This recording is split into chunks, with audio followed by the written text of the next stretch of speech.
안녕하세요. 오늘은 말이죠. 무려 2500년이라는 시간을 훌쩍 뛰어넘어서 바로 지금 여기를 살아가는 우리에게 정말 깊은 울림을 주는 지혜를 함께 나눠보려고 합니다. 바로 노자 도덕경 45정인데요. 모두가 완벽함을 외치는 이 시대에 결핍의 완성이라니. 이 역설적인 가르침이 과연 우리에게 어떤 의미를 줄 수 있을까요? 자, 저와 함께 그 속으로 한번 깊이 들어가 보시죠. 본격적인 이야기에 앞서서 우리 스스로에게 질문 하나만 던져볼까요? SNS에 올리는 사진 한 장, 회사에서 하는 프레젠테이션, 하다못해 친구랑 나누는 대화까지. 우리는 늘 뭔가 빈틈없는 모습을 보여줘야 한다는 압박감 속에 살고 있는 것 같아요. 흠 하나 없이 완벽해야 한다는 그 끝없는 질주에 혹시 나도 모르게 지쳐가고 있지는 않으신가요? 오늘 우리가 나눌 이야기는 바로 이 지점에서 시작됩니다.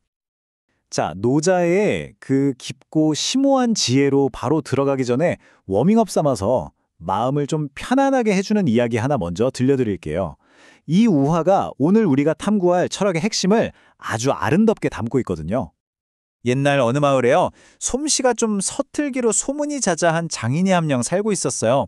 이분이 그릇을 빚으면 모양이 어딘가 좀 삐뚤삐뚤하고 탁자를 만들면 다리가 살짝 흔들리는 것 같고 그랬죠. 그래서 사람들은 그를 보면서 혀를 차곤 했습니다. 그런데 말이죠. 정말 신기한 일이 벌어집니다.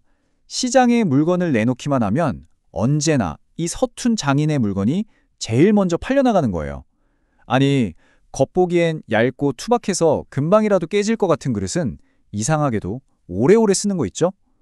그리고 살짝 기울어진 탁자는요, 오히려 울퉁불퉁한 흙바닥 위에서 기가 막히게 균형을 잡으면서 다른 어떤 탁자보다 튼튼하게 서 있었어요. 그러던 어느 날 마을에서 솜씨가 제일 좋다고 소문난 젊은 장인이 이 노인을 찾아왔어요. 도저히 이해가 안 간다는 표정으로 이렇게 물었죠. 그의 눈에는 이 노인의 작품이 일부러 서툴게 만든 것처럼 보였거든요. 어르신, 대체 어떻게 된 겁니까? 어르신의 그릇은 왜 모자란 듯 하면서도 더 오래가고 탁자는 왜 삐뚤어졌는데도 더 튼튼한 거죠? 일부러 서툰 척을 하시는 이유라도 있습니까? 노인은 그저 빙그레 웃으면서 대답했습니다. 젊은이, 한번 생각해보게. 물을 잔뜩 채운 그릇은 작은 충격에도 금방 넘쳐버리지만 조금 비어있는 그릇은 더 많은 것을 담고 오래도록 쓰이는 법이라네. 진짜 위대한 재주는 억지로 꾸미거나 드러내지 않는 법이지. 바로 그 말을 듣는 순간 젊은 장인은 머리를 한 대 맞은 것 같은 큰 깨달음을 얻었습니다. 아, 진짜 장인의 길이 완벽한 형태를 깎아내는 데만 있는 게 아니구나. 오히려 이렇게 부족하고 비어 보이는 그 틈 속에서 무한한 가능성과 쓰임을 발견하는 데 있구나 하는 것을 말이죠. 네, 바로 이 서툰 장인의 지혜가 노자 도덕경 45장의 핵심을 그대로 담고 있습니다. 방금 들으신 이야기가 예고편이었다면 자, 이제 본편으로 들어가서 노자의 목소리를 직접 한번 들어보시죠. 첫 구절입니다. 대성약결, 기용불패. 우리말로 풀면 크게 이룬 것은 마치 모자란 듯하나 그 쓰임에는 다함이 없다 라는 뜻인데요. 이 문장 정말 대단하지 않나요? 완벽함에 대한 우리의 생각을 그냥 정면으로 뒤집어 버립니다. 진짜 완성은 흠 하나 없는 상태가 아니라는 거죠. 여기서 노자는 대성, 그러니까 위대한 완성의 조건으로 결, 즉 모자람을 제시하는 정말 놀라운 통찰을 보여줍니다. 한번 생각해 보세요. 최고의 예술품을 보면요, 모든 선이 컴퓨터처럼 정확하게 그려진 그림보다 어떨 땐 좀 거칠고 미완성처럼 보이는 그 붓터치 하나가 그림 전체에 생명력을 불어넣잖아요. 모든 게 완벽하게 계산되고 꽉 채워져 있으면 오히려 숨이 막히죠. 노자가 말하는 위대한 완성이란 바로 새로운 변화와 해석이 끼어들 수 있는 틈, 즉 결을 남겨두는 겁니다. 다음 구절도 아주 비슷한 리듬으로 이어집니다. 대영약충, 기용불공. 이건 크게 가득 찬 것은 마치 텅 빈 듯하나 그 쓰임은 끝이 없다 라는 뜻입니다. 이번에는 가득 참과 비어있음의 역설이에요. 그리고 이 구절은 진짜 지혜가 뭔지 아주 명쾌하게 보여줘요. 대영, 즉 크게 가득 찼다는 게 뭘까요? 자기 지식을 막 뽐내면서 말을 쏟아내는 사람일까요? 아니죠. 노자는 충, 즉 텅 빈 상태와 같다고 말합니다. 정말로 지혜가 가득한 사람은 오히려 자기를 비우고 조용히 다른 사람의 말을 듣습니다. 왜냐? 비어 있으니까 더 많은 것을 담아낼 수 있는 거죠. 그 쓰임이 무궁한 이유가 바로 여기에 있습니다. 자, 마지막 역설의 쌍입니다. 대교약졸, 대변약룰. 위대한 기교는 마치 서툰 듯하고 위대한 언변은 마치 더듬는 듯하다. 야, 이것도 정말 우리 상식과는 정반대의 이야기죠? 핵심은 이겁니다. 대교약졸은 수십 년 경력의 목수처럼 힘을 뺀 듯 자연스러워서 언뜻 보면 서툴러 보이지만 그 결과물은 더없이 정교한 경지를 말하는 거예요. 막 화려한 동작은 오히려 초보의 몫이죠. 대변약률도 마찬가지입니다. 우리 마음을 움직이는 건 유창하고 화려한 말이 아니라 진심을 담으려고 애쓰다가 나오는 좀 어눌한 말일 때가 훨씬 많잖아요. 이처럼 진짜 경지는 겉모습 너머 있다는 겁니다. 자, 그런데 여기서 노자가 갑자기 진짜 뜬금없어 보이는 얘기를 꺼냅니다. 바로 추위와 더위, 즉 자연의 원리로 화제를 돌리거든요. 이게 언뜻 보면 전혀 상관없어 보이지만 사실은 앞에서 말한 그 철학을 가장 보편적인 진리에 빗대어서 우리 마음에 깊이 새기려는 거예요. 어떻게 연결되는지 한번 보실까요? 조승안, 정승열. 움직임은 추위를 이기고 고요함은 더위를 이긴다. 아니, 갑자기 웬 추위와 더위 이야기일까요?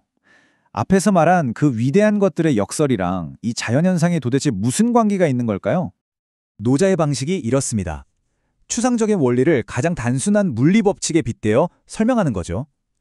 자, 즉 움직임이 추위를 이긴다는 건 너무나 명백한 사실이죠.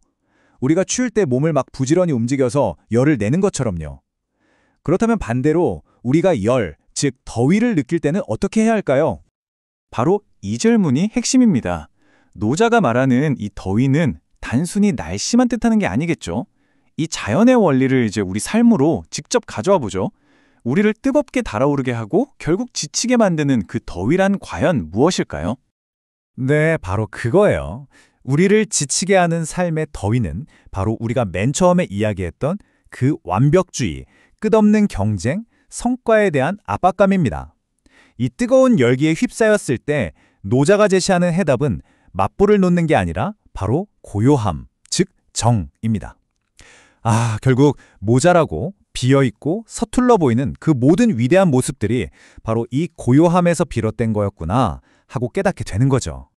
이 모든 역설과 비유는 이제 우리를 노자의 강력한 마지막 결론으로 이끌어 갑니다. 바로 이 혼란스러운 세상을 살아가는 궁극적인 기준은 무엇인가 하는 이야기입니다. 청정위, 천하정, 맑고 고요함이 천하의 기준이 된다. 이 짧은 문장 안에 도덕경 45장의 모든 지혜가 응축되어 있습니다. 그렇다면 이 청정이라는 건 과연 어떤 상태를 말하는 걸까요? 청정을 한번 나눠서 살펴볼게요. 먼저 청은 마음이 티 없이 맑은 물과 같아서 세상의 온갖 소란함에 시야가 흐려지지 않고 사물의 본질을 꿰뚫어보는 상태를 말하고요. 그리고 정은 내면이 깊은 호수처럼 고요해서 외부의 자극에 쉽게 흔들리거나 동요하지 않는 그런 굳건한 힘을 뜻합니다. 결국 이 맑고 고요한 청정의 상태야말로 진짜 위대한 것들이 공통적으로 가진 바탕이라는 거죠. 겉으로 드러나는 약간의 모자람, 비어있음, 서투름, 이건 바로 이 맑고 고요한 내면에서 비롯되는 여유의 표현인 겁니다. 다시 말해서 억지로 완벽한 척 나를 포장하고 증명하지 않아도 되는 그런 진짜 자유로움의 발현인 셈이죠. 오늘 우리는 완벽해 보이는 것보다 모자란 듯한 것이 더 큰 쓰임을 갖고 가득 찬 것보다 비어있는 것이 더 많은 것을 담는다는 역설의 지혜를 만났습니다. 이 모든 가르침이 마지막 질문으로 이어지네요. 완벽함으로 내 삶의 모든 부분을 꽉 채우려는 대신 당신의 삶에 어떤 틈을, 어떤 여백을 기꺼이 남겨두시겠습니까? 바로 그 틈으로 새로운 가능성과 자유가 스며들 수 있도록 말이죠.